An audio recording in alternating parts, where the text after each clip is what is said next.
প্ৰমোদ বড়ো ডাঙৰীয়াৰ ওপৰত ডাঙৰ ডাঙৰ প্ৰশ্ন আছে। তেওঁ কক বড়ো ৰাইজক ঠগাই ডিভাইড আসাম 50-50 কৰি যি আন্দোলন কৰি আজিলৈকে যি বিটিআৰ গঠন কৰি মাইনাও আৰু হলংগী নামৰ দুটা ডিস্ট্ৰিক্ট ক্ৰিয়েট কৰিব পাৰিছে নে নাই, এইটো হ'ল ৰাইজৰ প্ৰশ্ন। লগতে প্ৰশ্ন আছে এনডিএফবি কেডাৰসকল এতিয়াও জেলত আছে। कमलाजार बिथाङा खौरां बिजोंनि गेजेरजों बिटिआरनि सीएम मानगेन्द्र प्रमोद बर' बिथांनिसिम गोबां सोंथि खालामहरदों। नोंथांमोना नायनानै लालाय बिथाङा मा बाथ्रा बुंदों। प्रमोद बड़ो डाঙৰীয়াৰ ওপৰত ডাঙৰ ডাঙৰ প্ৰশ্ন আছে। তেওঁ কক বড়ো ৰাইজক ঠগাই ডিভাইড আসাম 50-50 কৰি যি আন্দোলন কৰি আজিলৈকে যি বিটিআৰ গঠন কৰি মাইনাও আৰু হলংগী নামৰ দুটা ডিস্ট্ৰিক্ট ক্ৰিয়েট কৰিব পাৰিছে নে নাই, এইটো হ'ল ৰাইজৰ প্ৰশ্ন। ইয়াৰ উত্তৰ তেওঁ দিয়ক। লগতে প্ৰশ্ন আছে এনডিএফবি কেডাৰসকল এতিয়াও জেলত আছে, এইবিলাকক তেওঁ মুকলাব পাৰিব নে নাই, এইটো হ'ল ডাঙৰ প্ৰশ্ন।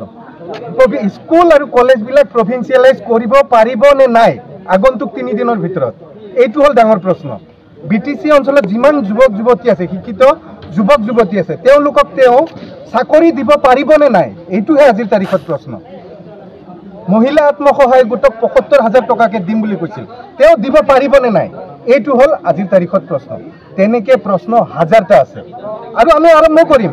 এতিয়া আমি আৰম্ভ কৰিম আৰু প্ৰমোদ বড়ো ডাঙৰীয়াই কাবাক FIR দি, কাবাৰ ব্যক্তিগত প্ৰশ্ন সুধি, কাবাক জেলত ভৰাই যদি ভয় খুৱাম বুলি ভাবিছে, তেওঁ মূৰ্খৰ স্বৰ্গত বাস কৰি আছে।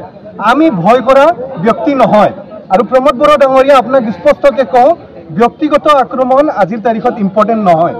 আৰু ব্যক্তিগতভাৱে যদি আক্ৰমণ আপোনাক আমি কৰিব লগা হয়, তেতিয়াহ'লে আপোনাৰতো থাকিবলৈ ঠাই নোহোৱা হ'ব। কিন্তু যিহেতু আমি ৰাজনীতিক পৰিৱেশত আছোঁ, আমি কেতিয়াও ব্যক্তিগতভাৱে কাকো আক্ৰমণ নকৰোঁ। আজিলৈকে প্ৰমোদ বড়ো ডাঙৰীয়াক মই যিমান প্ৰশ্ন সুধিছোঁ, এয়া হ'ল ৰাজনৈতিক প্ৰশ্ন। ৰাজনৈতিকভাৱে তেওঁ উত্তৰ দিয়ক।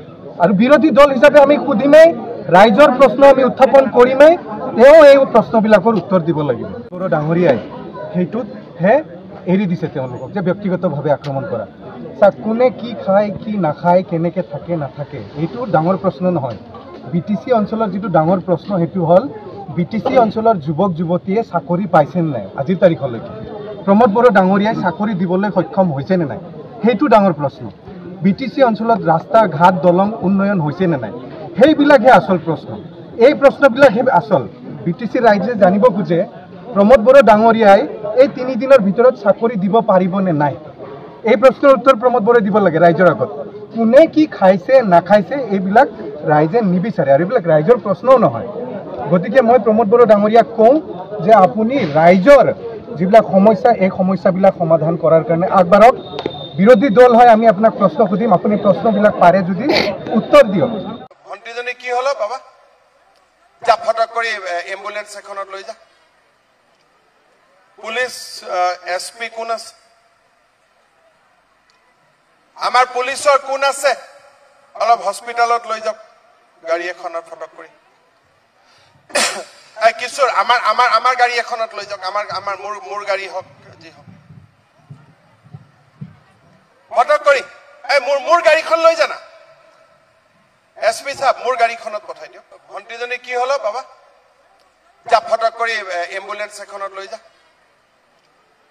পুলিচ SP কোন আছে,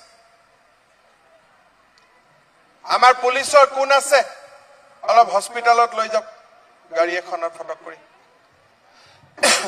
কিশোৰ আমাৰ গাড়ী এখনত লৈ যাওক, আমাৰ মোৰ গাড়ী হওক যি হওক, ফটক কৰি মোৰ গাড়ীখন লৈ জানা। SP সাহেব মোৰ গাড়ীখনত পঠাই